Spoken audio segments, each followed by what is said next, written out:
En este teórico vamos a ver las bacterias que forman parte de los géneros Clamidia, Clamidófila, Mycoplasma y Ureaplasma. Conocer las estructuras de las bacterias de este género y conocer cómo causan las infecciones. Vamos a comenzar por la familia Clamidaceae. Los dos géneros que vamos a ver es Clamidia y Clamidófila. Las bacterias de este género son bacterias intracelulares obligadas porque carecen de citocromos, no pueden sintetizar ATP y lo toman de la célula huésped, que infectan. Poseen un ciclo de replicación con 2 estadios y de acuerdo a las especies se diseminan por aerosoles o por contacto directo. Las especies de importancia clínica son Clamidia trachomatis y Clamidófila pneumoniae y Clamidófila psittaci. Dijimos que tienen un ciclo de replicación con 2 estadios. Uno de los estadios es la forma infectante que se denomina cuerpo elemental. La forma metabólicamente activa con capacidad de multiplicarse intracelularmente en la célula huésped se denomina cuerpo reticular. Acá vemos el cuerpo elemental fuera de la célula más pequeño y el cuerpo reticular dentro de una vacuola de inclusión que son de mayor tamaño y son replicativos. La envoltura tanto del cuerpo elemental como del cuerpo reticular es muy semejante. Poseen una membrana citoplasmática en el espacio, un espacio periplásmico y una membrana externa. En la parte más externa de la membrana externa se encuentra una capa de lipopolisacáridos unidos entre sí por los cationes divalentes. La principal proteína de la membrana externa se denomina MOMP, Main Outer Membrane Protein. Después encontramos proteínas ricas en cisteína. Una de ellas forma una capa proteica en el espacio periplásmico. Es decir, que en lugar del peptidoglicano podemos encontrar esta capa proteica. La proteína que forma esta capa se denomina OMCB. Existe otra proteína de membrana, OMCA, también rica en cisteína, y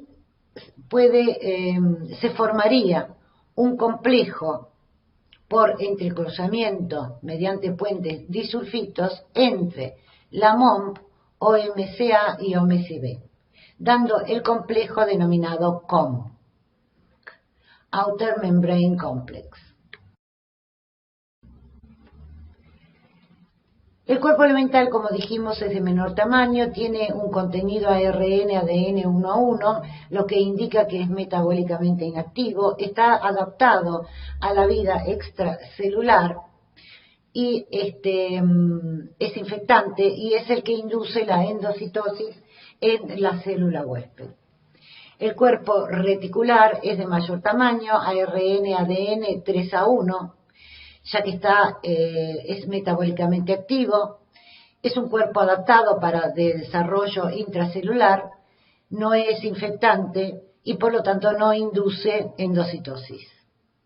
En el cuerpo elemental, la proteína OMCB presenta mayor entrecruzamiento en el periplasma con las uniones disulfito entre la MOMP y OMCA. Este mayor entrecruzamiento hace que en el cuerpo elemental la proteína MOMP sea menos funcional como porina, es decir, menos funcional para tomar nutrientes, ya que es un cuerpo metabólicamente inactivo. Este mayor entrecruzamiento favorece a que el cuerpo elemental tenga una vida extracelular. El cuerpo reticular tiene menor entrecruzamiento, entonces la MOMP se vuelve funcional y actúa como porina. Existe un tropismo de las distintas especies hacia los diferentes tejidos. Chlamydophila trachomatis infecta células epiteliales del tracto urogenital. Algunas serovariedades, o sea, algunos tipos, originan infecciones más invasivas porque pueden diseminarse al tejido linfoide. Otras serovariedades causan infecciones en conjuntiva. Chlamydophila pneumoniae es que se transmite por aerosoles respiratorios, infecta las células epiteliales columnales o de transición, primero en las vías altas, luego puede diseminarse a las vías bajas, pero también infecta y se puede replicar en los monocitos, permitiendo su diseminación. Una vez diseminada, también puede infectar a células endoteliales y aquellas del músculo liso. Chlamydophila psittaci también se transmite principalmente por aerosoles, replica inicialmente en las células epiteliales de las vías respiratorias superiores y también en macrófago. Este lo permite, así como Chlamydophila pneumoniae, su diseminación mediante los monocitos, afectando diferentes órganos, aunque tiene un alto tropismo por los alveolos pulmonares. El tropismo se debe a que el cuerpo elemental, una vez que se logra la adherencia, libera al micoplasma unas proteínas denominadas TARP, no importa los nombres y el efecto, dentro de los 5 minutos después de la adherencia. Esto facilita la invasión mediante el reordenamiento de actina. O sea que cuando se aproxima o cuando se adhiere el cuerpo elemental, ocurre mediante la liberación de TARP una señalización temprana que trae un reordenamiento del citoesqueleto y por lo tanto la endocitosis en los tejidos o en las células huésped hacia los cuales tiene el tropismo. Otra diferencia, además del tropismo de los tejidos entre las especies, es la capacidad de síntesis de triptófano, muy importante para la patogenia. Las Chlamydia trachomatis, las cepas de Chlamydia trachomatis que causan infecciones genitales, pueden sintetizar triptófano a partir de indol. En cambio, las Chlamydophila pneumoniae y Chlamydophila psittaci carecen de este operón para sintetizar triptófano a partir de indol. La adherencia a la célula huésped puede ocurrir por 3 mecanismos. MOMP, a través de MOMP, que reconoce receptores de manosa en la célula huésped, cuando las clamidias o clamidófilas unidas, cuando clamidia o clamidófilas unidas a anticuerpos pueden entrar a través de los receptores para FC, y también MOMP y OMC pueden unir moléculas de heparina. Entonces entran a la célula huésped mediante los receptores de los sulfatos de heparina presentes en los tejidos en los cuales tiene tropismo. En la célula huésped, una vez que ha sido internalizado, el cuerpo elemental se reorganiza a cuerpo reticular. Esto lo hace dentro de una vacuola de inclusión que es derivada de la membrana del huésped. El cuerpo reticular crece y se replica por fisión binaria, como vemos en la foto de la derecha, y después de un periodo de progenie en fase exponencial, el cuerpo reticular comienza a diferenciarse nuevamente en cuerpo elemental. Y los cuerpos elementales se liberan en el exterior para infectar otra célula huésped, ya sea por fusión de la membrana, de la vacuola de inclusión con la membrana del huésped, mecanismo que se llama extrusión, o por exocitosis o por apoptosis celular. Durante su ciclo en la vacuola de inclusión, tanto clamidia como clamidófilas transportan proteínas a través de sus membranas a través de un sistema de secreción tipo 3 que van a ser ancladas en la membrana de la vacuola de inclusión, proyectándose hacia el citoplasma de la célula huésped. Estas proteínas, que son varias, cada una con sus funciones y que se expresan en forma cronológica, se denominan INC, por inclusión. Entonces, estas proteínas que están unidas a la membrana de la vacuola de inclusión van a interferir con el endosoma temprano, la formación del endosoma tardío y la formación del fagolisosoma. Mientras tanto, el cuerpo reticular sigue dentro de la vacuola de inclusión, replicándose, y esta aumenta por la captación de esfingomielina. Además de las proteínas INC que están ancladas en la membrana de la vacuola de inclusión, hay otras proteínas también que se expresan en forma cronológica que se liberan al citoplasma. Una muy importante inhibe la apoptosis de la célula huésped en forma temprana. Por lo tanto, la vacuola de inclusión puede crecer y los cuerpos reticulares pueden replicarse.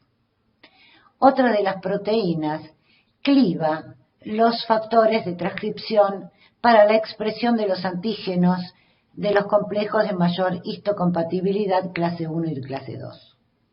Y, por último, otras de las proteínas induce la apoptosis cuando ya el cuerpo reticular se ha transformado en cuerpo elemental para ser liberados en las especies que usan apoptosis como mecanismo de liberación para infectar otras. Entonces, la infección en un comienzo es silenciosa. El sistema inmune tarda en darse cuenta de que las células de determinados tejidos están infectadas. Y eso se debe principalmente por la proteólisis de los factores de transcripción relacionados a los antígenos de histocompatibilidad clase 1 y clase 2, como forma de evadir el reconocimiento de las células infectadas por el sistema inmune. Además, también determinados PAMP pueden ser reconocidos en forma intracelular. Para ellos, las clamidáceas limitan el reconocimiento de esos PAMP mediante el reordenamiento de actina en la periferia de la vacuola de inclusión, aumentando la estabilidad de la misma. También, como un mecanismo para otorgar mayor seguridad, inhiben la activación del factor NF-kappa beta mediante la proteólisis de sus unidades también. Resumiendo, ocurre la adhesión, luego de la adhesión hay una inhibición de la fusión con el lisosoma, se secretan factores antiapoptóticos, la vacuola de inclusión migra a través de los microtúbulos, va tomando nutrientes y lípidos, por ejemplo, esfingomielina. Mientras crece, hay una inhibición de la expresión de los antígenos de los complejos de mayor histocompatibilidad 1 y 2. Luego, el cuerpo reticular se convierte en cuerpo elemental y van a liberar factores proapoptóticos en el caso de que la cepa se libera al exterior, o el cuerpo elemental de la cepa se libera al exterior para infectar otras células mediante la apoptosis. O sea que la diseminación y persistencia de esta enfermedad, de esta infección, que en un comienzo es silenciosa, se debe unión y entrada a la célula huésped, modificación del entorno intracelular, diseminación y persistencia. Luego veremos cómo.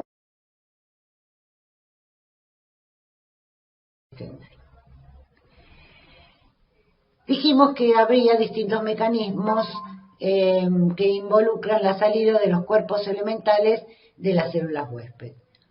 Todos ellos lo que tratan de evitar es la necrosis celular para evadir la estimulación del sistema inmune.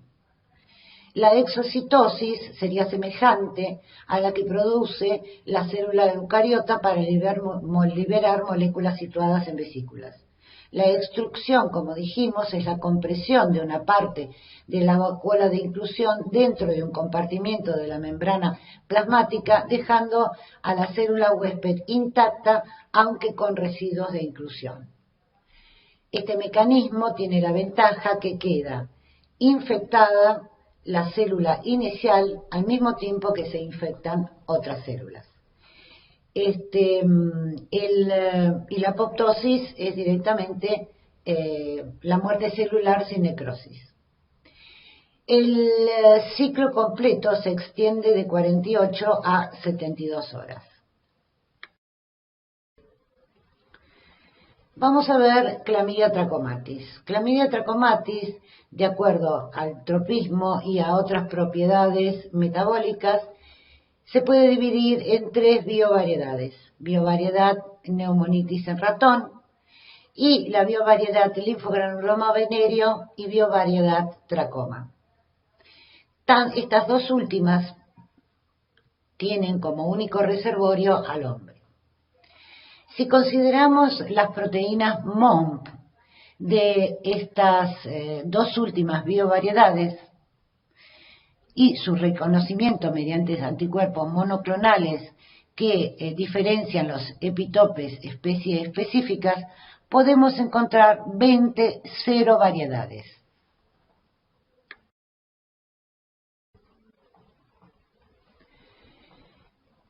La biovariedad Clamidia trachomatis, linfogranuloma venéreo, que además de infectar el epitelio, también puede invadir el tejido linfoide, presenta 4 serovariedades, L1, L2, L2A y L3, que se conocen generalmente como Clamidia trachomatis L1-L3. Y es la causante del linfogranuloma venéreo, que se transmite por contacto sexual. Clamidia trachomatis biovariedad trachoma se puede dividir en 16 serovariedades que causan distintas patologías. Aquella denominada de las D a la K, que causan infecciones genitales, conjuntivitis e infecciones respiratorias en neonatos, y Clamidia trachomatis AC, que produce una enfermedad ocular denominada tracoma, que es endémica en determinadas regiones. Vamos a ver brevemente las patologías que causan y se van a desarrollar mejor en microbiología 2. Clamidia trachomatis L1 y L3, que causa el linfogranuloma venéreo, se transmite principalmente por contacto sexual con personas que cursan la enfermedad en forma sintomática o asintomática. La consulta puede ser por un paciente sintomático y su pareja sexual puede ser asintomática. Es una enfermedad sistémica que presenta 3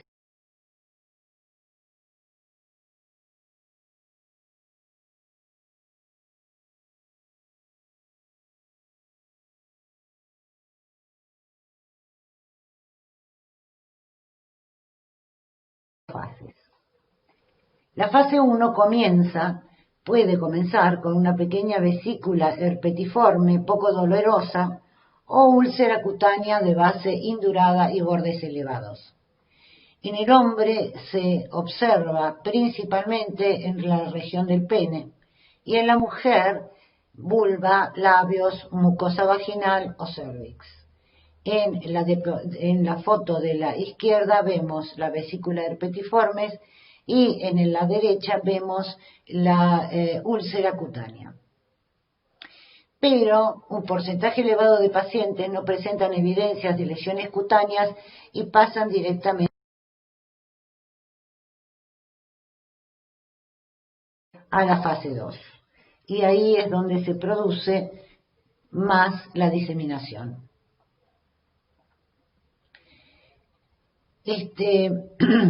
Clamidia trachomatis L1, L3, dijimos que del sitio primario de inoculación, que es el epitelio, se disemina a los ganglios, pero principalmente se disemina a los ganglios de la región donde se inició la infección. En esos ganglios se produce la denominada linfoadenopatía supurativa, en donde primero hay una masa inflamada en el interior del tejido que va formando abscesos, los cuales pueden romperse y formar fístulas. Este tipo de adenopatías se denominan bubones. Entonces, la fase secundaria se caracteriza por la linfoadenopatía supurativa, que involucra los ganglios de la región en donde se encuentra la lesión primaria. Puede haber elefantiasis, o sea, aumento del tamaño, y síntomas generalizados como fiebre, escalofríos, cefaleas, mialgias, etc. Pero principalmente es la fase donde el paciente consulta si ve las linfoadenopatías supurativas. Esta diapositiva resumen lo dicho. Encontramos el bubón y en la otra diapositiva, en la otra fotografía, la elefantiasis.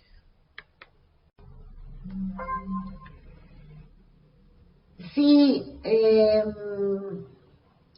la infección primaria se presenta en la región anorrectal, la adenopatía se encuentra a nivel de los linfáticos ilíacos y obturador. Por eso no es tan fácil de evidenciar por el individuo. Pero cuando se produce también a través de esta vía, tenemos casos de proctitis con pus o sangre en el recto y dolor durante las deposiciones y diarrea.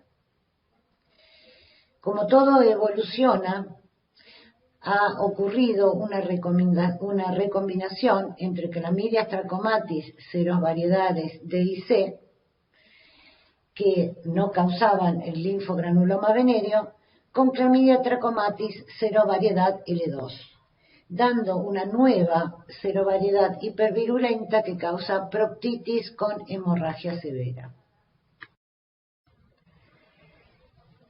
La fase tardía, o la tercera, ocurren cambios fibróticos y anormalidades en drenajes linfáticos, dando alteraciones funcionales. La gran mayoría de los pacientes llegan a resolución total con tratamientos antimicrobianos o sin ellos. Por eso tenemos pacientes sintomáticos y asintomáticos si es que no se tratan o no se diagnostica a tiempo Clamidia trachomatis L1. También dijimos que Clamidia trachomatis L1 y L3 puede causar una conjuntivitis oculoglandular, ya sea en neonatos de madres infectadas con la lesión activa durante el parto y también por autoinoculación en adultos. Esta conjuntivitis, además del enrojecimiento, sensibilidad e inflamación ocular con posibles úlceras en la córnea, se caracteriza, como toda la enfermedad causada por Clamidia trachomatis L1 y L3, por linfoadenopatías submaxilares, cervicales y preauriculares. Bueno, si consideramos las otras serovariedades, como Clamidia trachomatis, serovariedad DK, da infecciones genitales y de transmisión vertical, o sea, también por contacto directo. En el hombre, todo esto ya se los dije, se va a ver en micro 2, causa uretritis, epididimitis, proctitis y conjuntivitis. Y en la mujer, uretritis, además de la cervicitis, bartolinitis y conjuntivitis. En el recién nacido de madres infectadas durante el parto, el neonato puede tener conjuntivitis. Las complicaciones que pueden dar esta especie bacteriana o la infección primaria por la especie bacteriana en el hombre principalmente es el síndrome de Reiter, que es un conjunto en donde observamos uretritis, conjuntivitis, poliartritis, lesiones mucocutáneas. No está relacionado con la infertilidad en el hombre, o por lo menos no está comprobado. En la mujer, como causa enfermedad inflamatoria pélvica, o sea, EPI, que es una salpingitis y endometritis, puede originar embarazos ectópicos, infertilidad, sí, ya está comprobado, y diseminación sistémica, donde se pueden ver abscesos alrededor del hígado, artritis y dermatitis. Como complicación de la conjuntivitis del neonato, en forma tardía puede aparecer una neumonitis intersticial, o sea, una neumonía intersticial. Acá vemos la secreción que se puede observar en una uretritis causada por Clamidia trachomatis dk. El exudado, si es que existe, porque puede ser asintomático, es mucopurulento, diferente del exudado purulento causado por Neisseria gonorrhoeae, o sea que es una uretritis no gonocóxica. La cervicitis, que generalmente es asintomática, también puede haber esa secreción mucopurulenta en cervix. Esta es la diferencia entre una secreción mucopurulenta y la purulenta. O sea que la foto de la izquierda muestra una uretritis no gonocóxica y la de la derecha una uretritis gonocóxica. Aunque se observe y se diagnostique uretritis gonocóxica, es muy importante recordar que el tratamiento es para Neisseria gonorrhoeae de acuerdo al antibiograma, o sea, la sensibilidad antimicrobiana que se demuestra in vitro. Pero también se agrega un antimicrobiano contra Clamidia trachomatis dk, porque lo que está indicando es sexo no seguro. Y como Clamidia trachomatis dk está diseminada altamente en la población sexual, se combina el tratamiento. O sea que en la secreción purulenta podrían estar las dos especies bacterianas. Dijimos que la infección de estos patógenos es silenciosa, pero luego de un tiempo, en cierta medida, las células que las contienen se activan. Entonces empiezan a secretarse citoquinas y quimioquinas que causan la infiltración primaria de las diferentes células inmunes al sitio de infección. A la larga se induce el interferón gamma. Ahora, este interferón gamma podría resolver la infección por la destrucción de las células infectadas. Si es que ocurre de acuerdo a la interacción huésped-patógeno, porque intervienen varios factores, es a largo plazo. Mientras tanto, Clamidia trachomatis dk en los genitales externos se sigue transmitiendo. Solamente se interrumpe con el tratamiento antimicrobiano. Pero también la liberación del interferón gamma actúa en la inmunopatogenia de la enfermedad.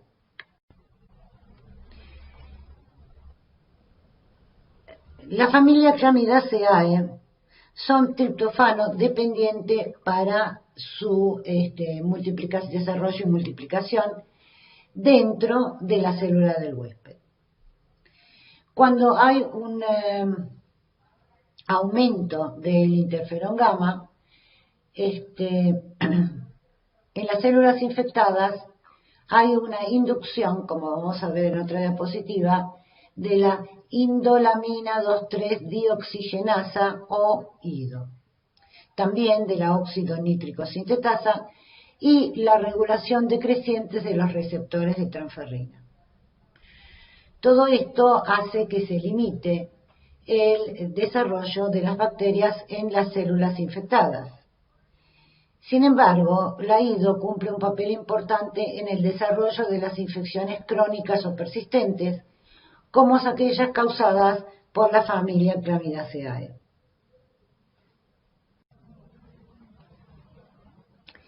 En el esquema de la izquierda vemos que el aumento de interferón gamma produce un aumento de la IDO que convierte el triptofano celular de la célula huésped en quinurenina. ¿Sí? Las Chlamydia trachomatis, las especies de clamidia que causan infecciones en animales tienen un operón completo para sintetizar triptofano de novo. Es decir, a pesar de que se encuentra en circulación elevada el interferón gamma, ellas pueden sobrevivir en las células infectadas debido a que pueden sintetizar su propio triptofano de novo. En Chlamydia trachomatis DK y L1 y L3, o sea, las que causan infecciones genitales,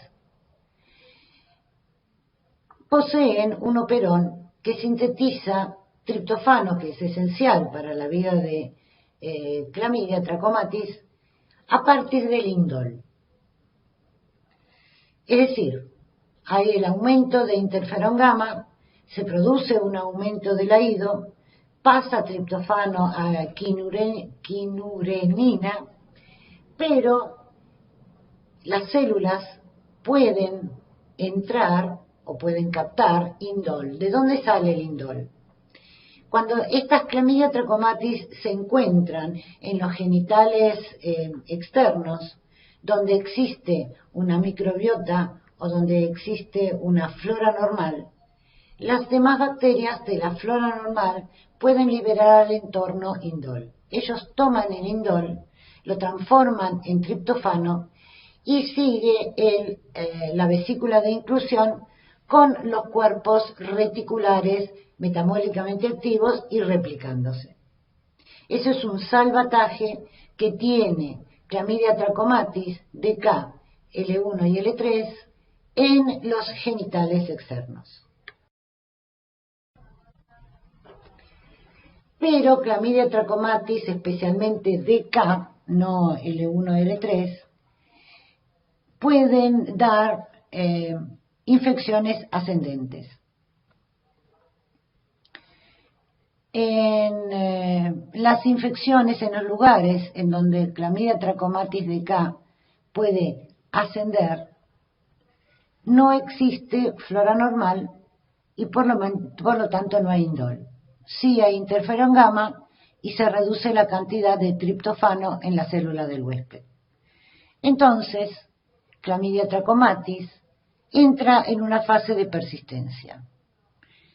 Se forman o se desarrollan a partir de los cuerpos reticulares los denominados cuerpos aberrantes. En los cuerpos aberrantes son viables, no cultivables, pueden dar una relación a largo plazo con la célula infectada hasta que se agote el interferón gamma.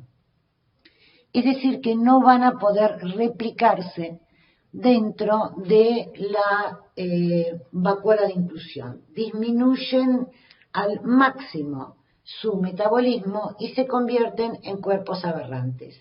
Y la vesícula la vacuola de inclusión se convierte en una vacuola con cuerpos aberrantes, como vemos en la fotografía 1.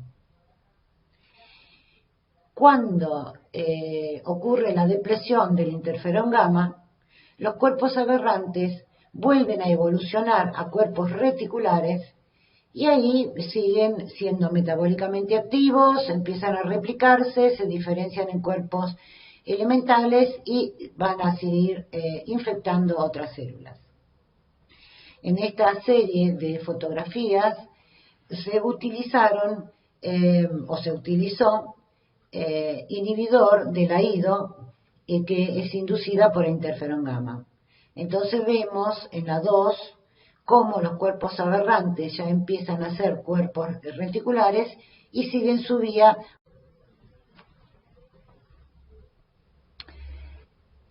Entonces, de acuerdo a los factores del huésped, porque siempre la interacción huésped-patógeno, Clamidia trachomatis dk puede dar infecciones ascendentes en el tracto genital superior, principalmente femenino. En estos sitios anatómicos, la inflamación crónica originada por esos ciclos constantes que ya nombramos de persistencia, multiplicación, es lo que da lugar al daño tisular y las sucesivas fibrosis y cicatrizaciones que aparecen principalmente en las trompas de Falopio cuando se produce la enfermedad pélvica. Dijimos que al principio la respuesta es una infección silenciosa. El sistema inmune no se da cuenta de que las células están infectadas. Principalmente, luego de la respuesta inmune adaptativa, los linfocitos T antígenos clamidiaceae específicos generados por una respuesta adaptativa Th1 podrían migrar o resolver la infección, porque ya dijimos que podría ser resuelta por sí sola, ya que se observa el tráfico de los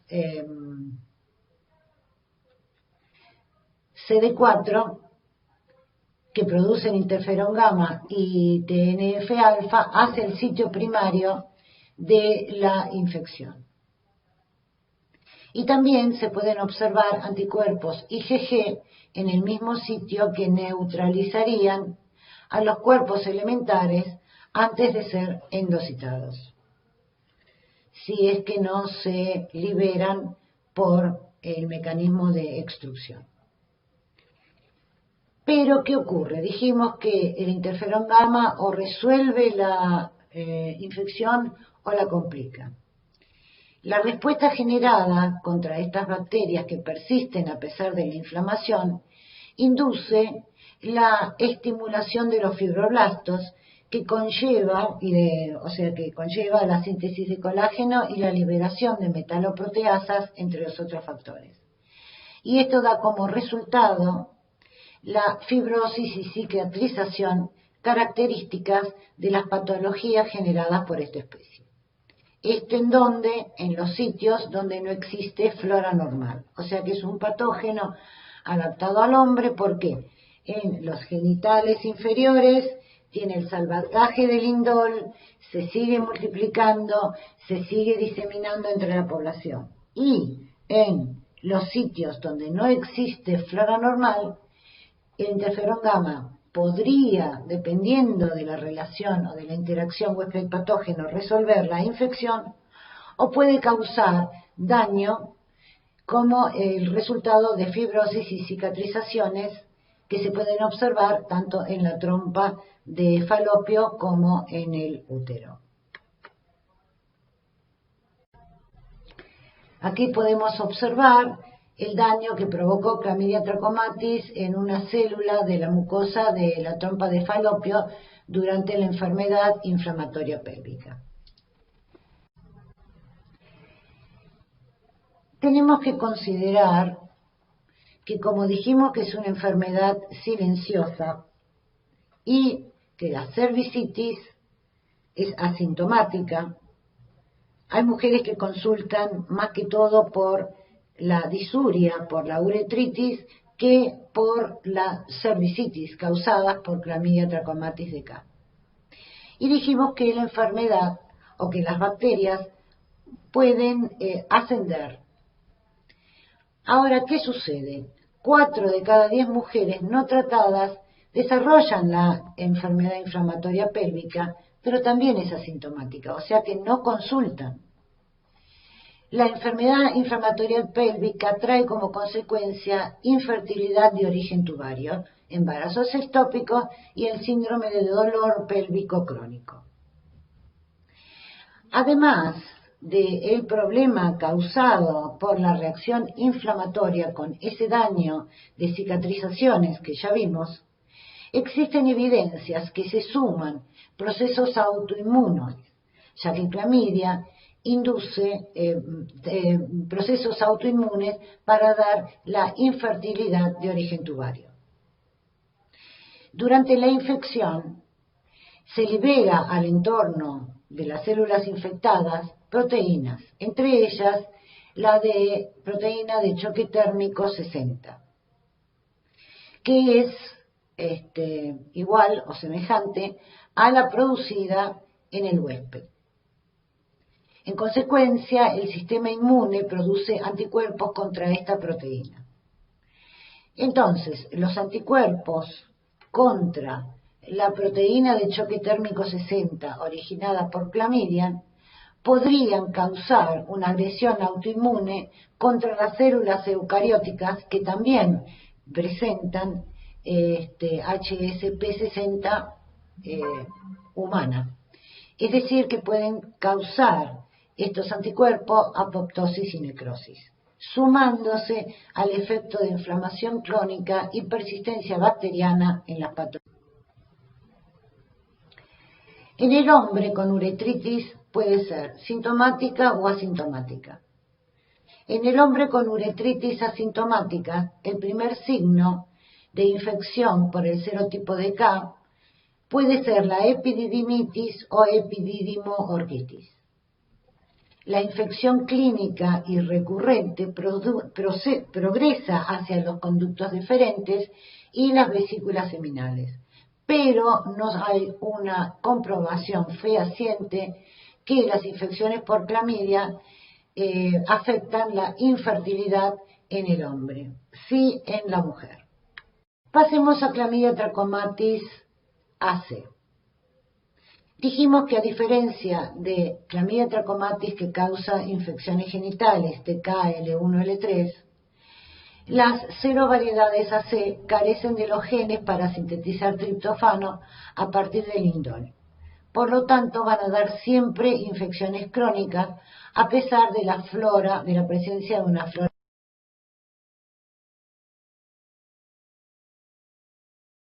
acompañante.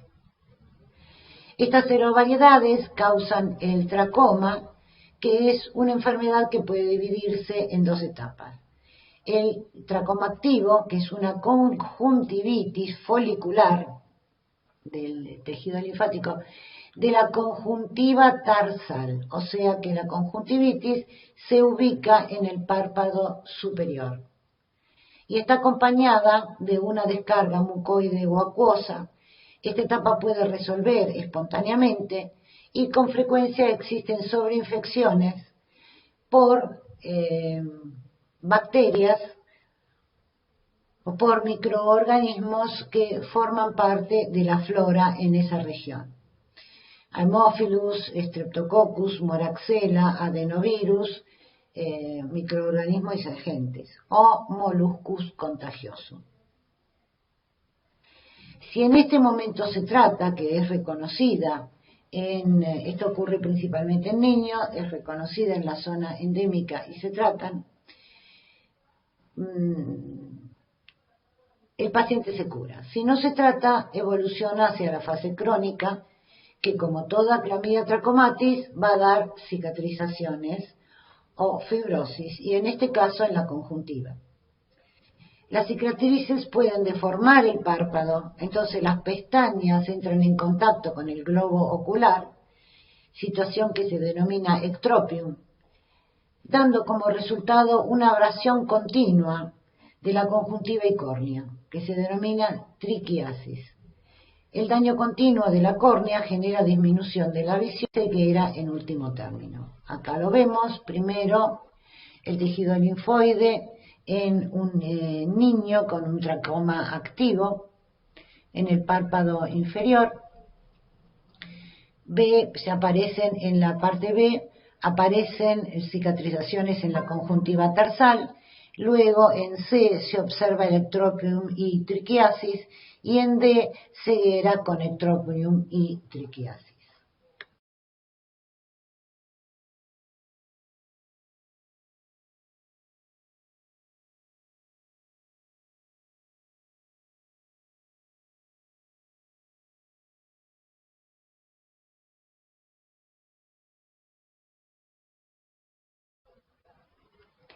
Pasemos a Clamidófila pneumoniae.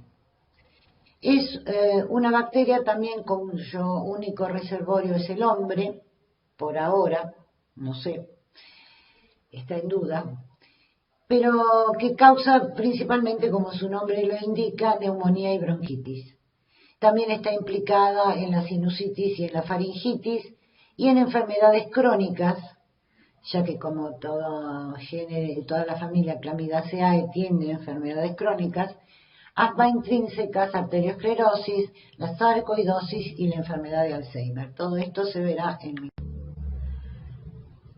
Las mayorías causan infecciones, neumonías de la comunidad, que generalmente se denominan atípicas por las radiografías, los resultados de las radiografías.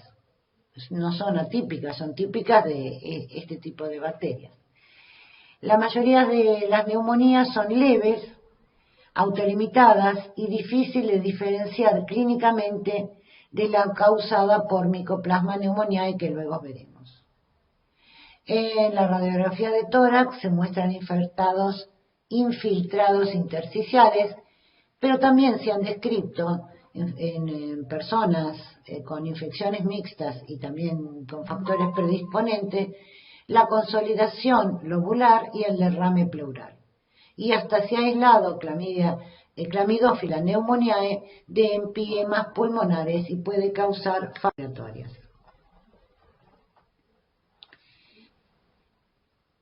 Dijimos que Clamidófila pneumoniae está más adaptada al hombre.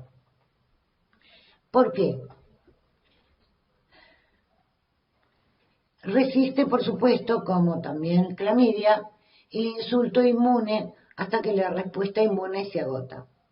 Y cuando los niveles de triptofano vuelven a la normalidad en la vacuola de inclusión, se retoma la replicación activa. Pero también ella puede multiplicarse en macrófagos y en los monocitos.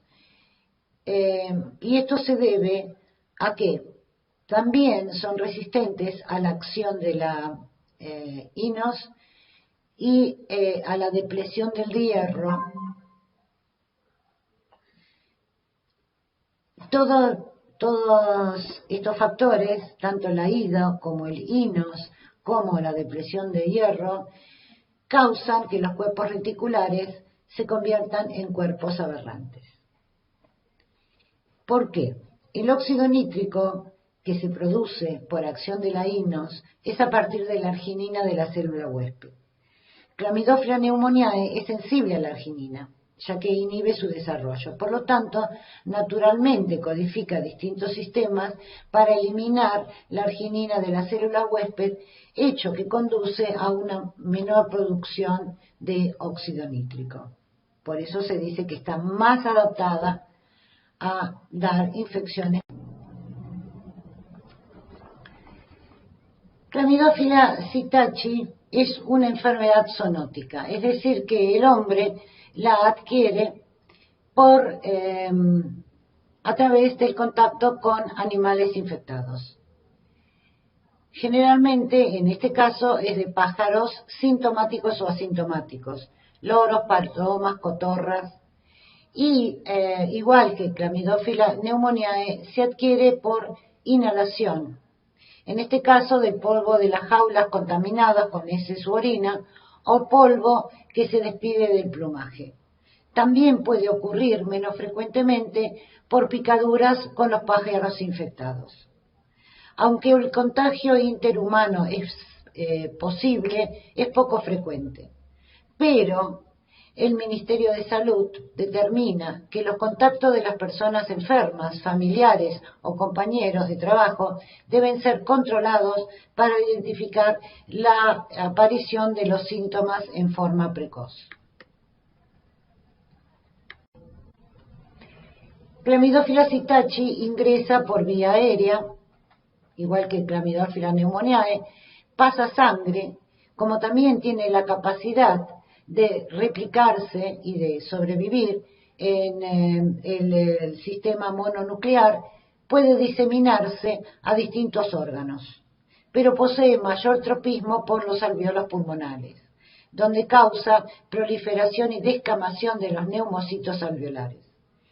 Puede ser asintomática la forma de presentación o sintomática leve como un cuadro pseudogripal, pero también puede desarrollarse una neumonía grave y como tiene el acceso a distintos tejidos puede dar meningitis pero a líquido.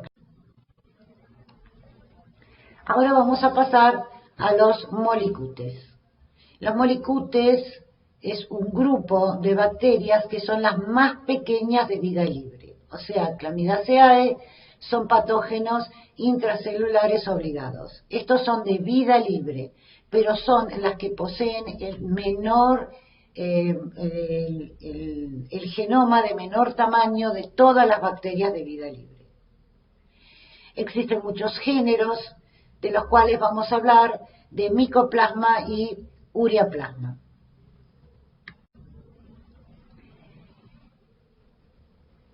La familia Mycoplasmataceae, ya lo dijimos, incluye los géneros, entre otros, Mycoplasma y Ureaplasma.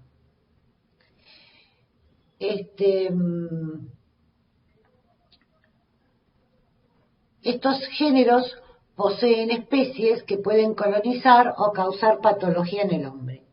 El género Mycoplasma cuenta con innumerables especies, de las cuales 12 son las más frecuentemente encontradas, como ya veremos, dentro de la flora normal del hombre. 2 de ellas, o sea, 12 son flora normal, 2 causan patología. Mycoplasma pneumoniae, Mycoplasma genitalium. Mycoplasma hominis se comporta como un patógeno oportunista, porque también puede formar parte o forma parte de la flora normal de vagina. En el género Ureaplasma, 2 de sus 6 especies forman parte de la flora normal geneturinaria y también se comportan como patógenos oportunistas, Ureaplasma urealyticum y Ureaplasma. Ya dijimos que son bacterias extracelulares con el genoma más pequeño de las bacterias de vida libre. Carecen de pared celular y también carecen de membrana externa. La membrana citoplasmática o celular de la bacteria se caracteriza por contener esteroles igual que la membrana de la célula de las células que infectan. Estos esteroles dentro de los esteroles encontramos el colesterol, que es esencial para la función de la bacteria y para causar la patología. Son tan pequeños que son capaces de pasar por filtros que retienen la mayoría de las otras bacterias. Entonces se caracterizan por ausencia de peptidoglicano o pared celular. Eso los hace resistentes a los antibióticos betalactámicos y por supuesto no se pueden ver al gram y tampoco al microscopio óptico, porque son muy pequeñas. Se caracterizan por un genoma pequeño que carecen de la capacidad de sintetizar precursores para la biosíntesis de proteínas y ácidos nucleicos. Es decir, que han perdido todos los genes que pueden codificar los precursores de las macromoléculas y por lo tanto su genoma es pequeño, pero suficiente como para otorgarle la habilidad de tener una vida libre y de causar infección. Aquí vemos todas las especies de micoplasma y ureaplasma que se pueden encontrar en el hombre. En los sitios de colonización es la orofaringe o el tracto genitourinario, y los que son realmente causan patología al estar presentes, Mycoplasma pneumoniae, Mycoplasma genitalium, y también puede ser Mycoplasma fermentans, que causa en determinados individuos un tipo de artritis. Tanto Mycoplasma hominis como Ureaplasma urealyticum y Ureaplasma parvum son patógenos oportunistas. Dijimos que carecen de pared de péptido glicano, o sea, pared celular, pared bacteriana, y también de membrana externa. Entonces, contienen una membrana citoplasmática, que como toda membrana es una bicapa de fosfolípidos, y en la parte más externa tienen una capa de lipoproteínas. Intercaladas en este tipo de membrana citoplasmática se encuentra el colesterol. La falta del péptido glicano, como así de una membrana externa que le da rigidez, origina el pleomorfismo. Pueden ser en forma redondeada o en forma de uso. Cuando la forma de uso está dada porque debajo de su membrana citoplasmática, como vamos a ver, contienen un citoesqueleto fibroso, formado por distintas proteínas. Cuando se encuentra en forma de uso, que es como va a infectar al hombre, podemos describir en el micoplasma, tanto Mycoplasma pneumoniae como Mycoplasma genitalium, una cola, un cuerpo y una organela de adherencia OTIP. Acá se observa mejor en la fotografía de la izquierda cómo la adhesina se encuentra en la parte más superior de la organela de adherencia OTIP, mantenida en ese lugar por otras proteínas accesorias, especialmente HMW1, HMW2, etc. Esta tip de adherencia es lo que permite la colonización de las superficies mucosas del huésped. En la parte superior de la figura de la derecha observamos al micoplasma como en forma de uso está adherido en la mucosa respiratoria entre las cilias y las microvellosidades. Y debajo de esta diapositiva se observa al micoplasma también adherido de la misma manera. Si sacamos la membrana citoplasmática, se ve directamente el citoesqueleto, que está formado por tanto las proteínas del citoesqueleto en sí, como aquellas accesorias de la adhesina, y que muestran algunas de ellas muestran homología con la miosina, queratina y fibrinógeno de mamíferos. Esto trae que en los pacientes con infecciones respiratorias por Mycoplasma pneumoniae existe una cero conversión contra las proteínas del huésped, y existe en la neumonía, en un 25% de los que tienen neumonía de la comunidad por Mycoplasma pneumoniae, manifestaciones extrapulmonales, o exantema y anomalías cardíacas, por las cuales generalmente el paciente consulta. Estos desórdenes autoinmunes son semejantes a la fiebre reumática aguda post-infecciones estreptocóccicas.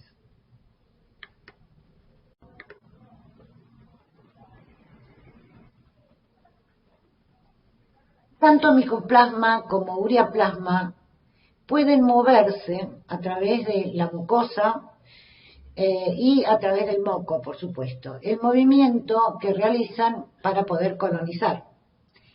Y esa motilidad que realiza se denomina glitting. no depende de estructuras accesorias como flagelos o fimbrias, y las mutantes sin habilidad de glitting pierden también la habilidad de interactuar productivamente con las células epiteliales bronquiales para Mycoplasma pneumoniae, y la colonización es reducida. Lo mismo ocurre en otros epitelios para otros micoplasmas. Esta motilidad se debe a la contracción y relajación de las proteínas del citoplasma. ¿Cómo se produce daño? Ya dijimos que pueden colonizar el epitelio respiratorio, ya que producen gliding, y se pueden adherir por el tip u organela de adhesina. El daño se produce porque en primer lugar hay una fusión de membranas bacteria-célula huésped. Como las membranas citoplasmáticas de los molicutes y la membrana citoplasmática de la célula huésped contienen colesterol, son muy semejantes en estructura, por lo tanto hay una fusión. Primero adherencia, después fusión.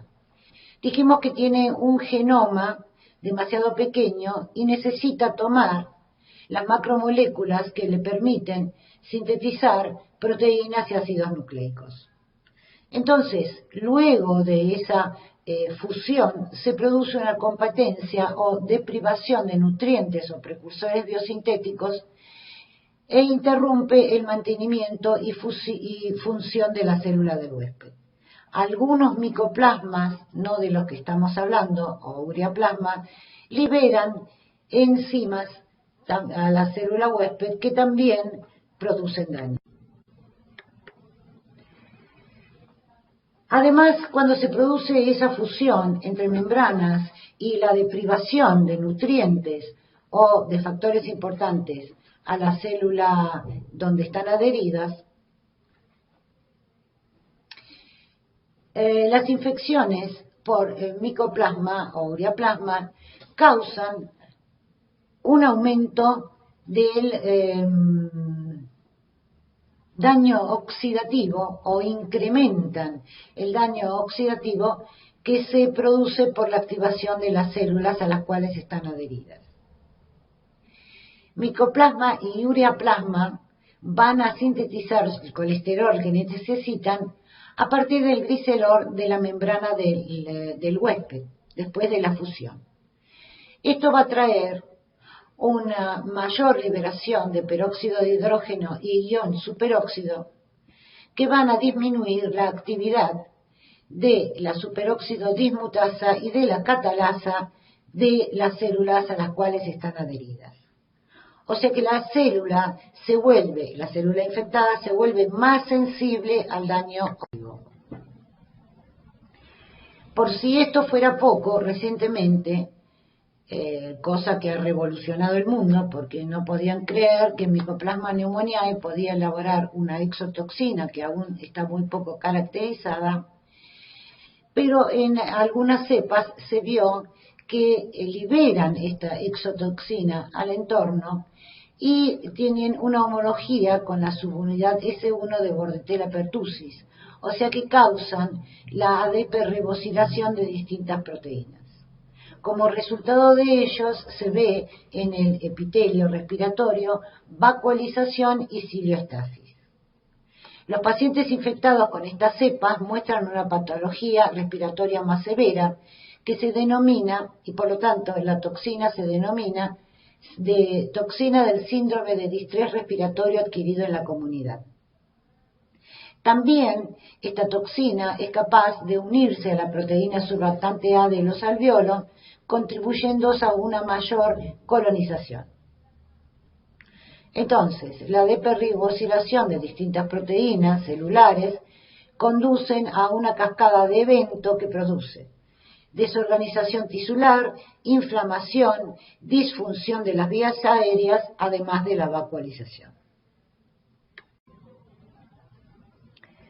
La interacción con el sistema inmune es muy complejo, pero digamos que ellos pueden evadir al sistema inmune mediante la variación antigénica de los múltiples antígenos que están en micoplasmas y ureaplasmas y que son los glicopéptidos y lipoproteínas que están expuestos en la superficie celular encima de la membrana citoplasmática de estas bacterias.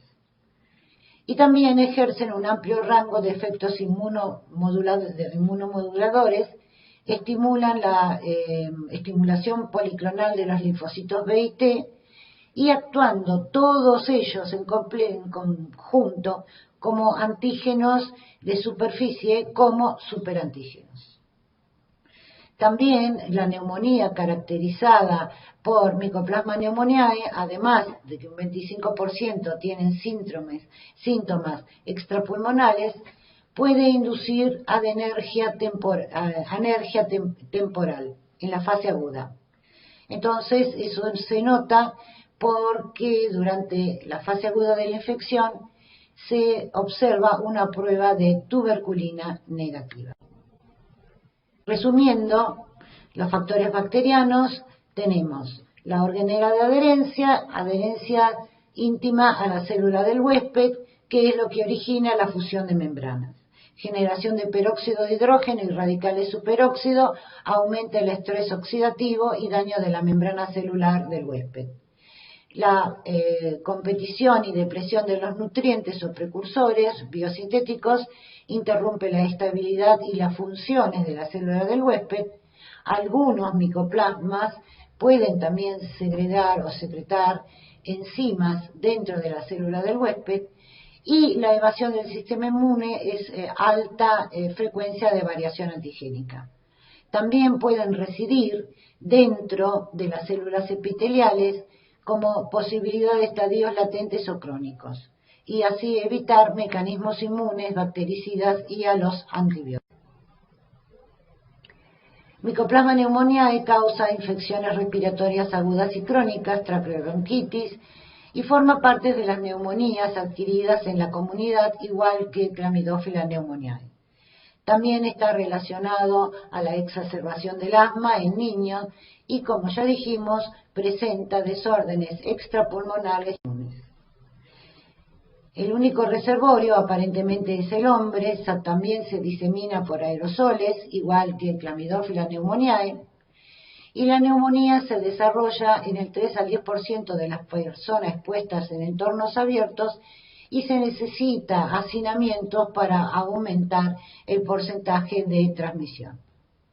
También hay factores de riesgo, como los niños con alteraciones inmunes, como anemia de células falciformes, aspenomegalia funcional, síndrome de Down, que pueden dar una infección respiratoria grave y de evolución fulminante. Y por supuesto, a las personas con hipogamaglobulinemia, que también es un factor de riesgo para infecciones del tracto respiratorio y sus complicaciones a nivel articular. Causa del 15 al 20% de las neumonías adquiridas en la comunidad.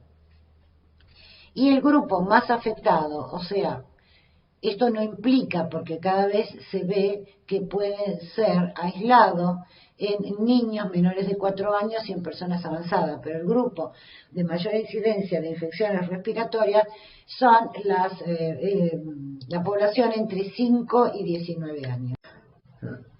Mycoplasma hominis y Ureaplasma urealyticus. Dijimos que son comensales o patógenos oportunistas. Mycoplasma hominis está presente en aproximadamente el 15% de los hombres y mujeres sexualmente activos. Generalmente se comportan como comensal. Ureaplasma urealyticum o Ureaplasma parvum coloniza más el 60% de las mujeres sexualmente activas asintomáticas, de las cuales se puede aislar ambos ureaplasmas de muestras cérvico-vaginales. Y también se encuentra presente en los hombres sexualmente activos. Mycoplasma genitalium, que dijimos que es un patógeno, no se encuentra en forma endógena, es decir, no forma parte de la flora normal. Cuando se diagnostica es sinónimo de infección. Mycoplasma genitalium es uno de los agentes etiológicos de uretritis no gonocóxicas. Entonces, cuando ustedes en microdos dicen las uretritis pueden ser gonocóxicas, producidas por Neisseria gonorrhoeae, y no gonocóxicas. Luego de las uretritis no gonocóxicas, principal agente es Clamidia trachomatis DK, seguido por Mycoplasma genitalium. Posee una asociación significativa con la badanitis o postitis. También, como en Clamidia trachomatis DK y en Neisseria gonorrhoeae, la cervicitis es asintomática, igual que la infección anal. En mujeres con signos y síntomas de cervicitis, el 70% de las no causadas por Neisseria gonorrhoeae o por Clamidia trachomatis DK se deben también a Mycoplasma genitalium. Aparentemente, las mujeres infectadas con Mycoplasma genitalium poseen también 2 veces mayor riesgo de sufrir enfermedad inflamatoria pélvica, con la consecuencia de infertilidad. Pero es mucho más alto el riesgo con Clamidia trachomatis DK. Al igual que Clamidia trachomatis DK, puede ocasionar también uretritis en la mujer. Y también la infección por Mycoplasma genitalium, al igual que vamos a ver ureaplasma, SPP, han sido relacionadas a nacimientos pretérminos. Mycoplasma hominis, también lo van a ver mejor en microdos, es un potencial patógeno porque per se no es que sea el patógeno primario, pero forma un complejo que causa la vaginosis bacteriana. También conocida como complejo de Gham, porque es la unión de la acción en una biopelícula formada principalmente por Gardnerella vaginalis, bacterias anaerobias y micoplasmas, en donde el principal representante es Mycoplasma hominis. Ureaplasma urealyticum y Ureaplasma parvum están en signos de pregunta que pueden causar uretritis no gonocóxicas. Eso está en los libros más viejos, porque realmente ninguna de las 2 especies de ureaplasma causan uretritis no gonocóxica. Lo que causan es, cuando se encuentran como comensales, pueden llegar a causar uretritis y prostatitis crónica. Y la asociación con cervicitis tampoco es clara. Pueden estar presentes en la vaginosis bacteriana, aunque el principal molicute que forma parte del complejo Gham es Mycoplasma hominis. Sí son agentes etiológicos de infecciones urinarias, porque además pueden producir y liberar ureasa. Y la actividad de la ureasa en ambas especies han sido relacionadas con la producción de cálculos urinarios, como pasa también con Proteus mirabilis. Ureaplasma SPP, es decir, Urealyticum y parvum, se relacionan con una serie de condiciones que pueden afectar a la mujer embarazada y al feto. O sea, Mycoplasma hominis puede dar la vaginosis. Y las 2 especies de ureaplasmas son factor de riesgo obstétrico.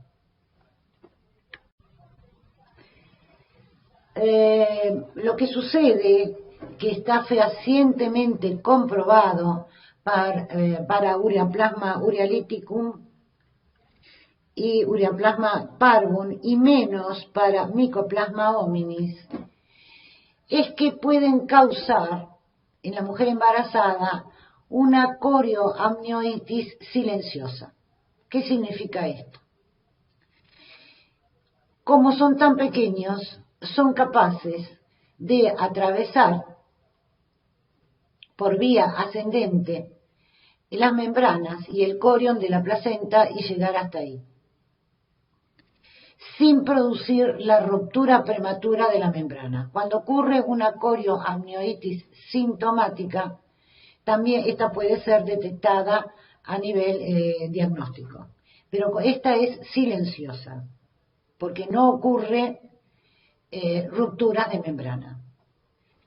En las membranas ocurre una gran reacción inflamatoria. Y esta gran reacción inflamatoria que se puede observar en las membranas de la corioamnionitis subclínica es la patología central que causa trastornos en la madre y en el feto. En la madre se asocia a abortos y en las complicaciones fetales y neonatales pueden ser parto pretérmino. Acá está puesto neumonía, pero para hacerme recordar que no causa neumonía congénita. Lo que causa es una displasia broncopulmonar. Entonces, principalmente esto para ureaplasma spp. Para Mycoplasma hominis, la relación entre la producción de corioamnionitis y los problemas en la madre y en el feto es controvertido. Esto se va a ver más en micro 2, pero quiero recordarle que no causan ni meningitis neonatal ni neumonía congénita. Causan displasia broncopulmonar y también lesiones en la sustancia blanca del sistema nervioso central que se va a ver. Entonces, la gran reacción inflamatoria que se produce a nivel de las membranas no de las bacterias, es la reacción inflamatoria.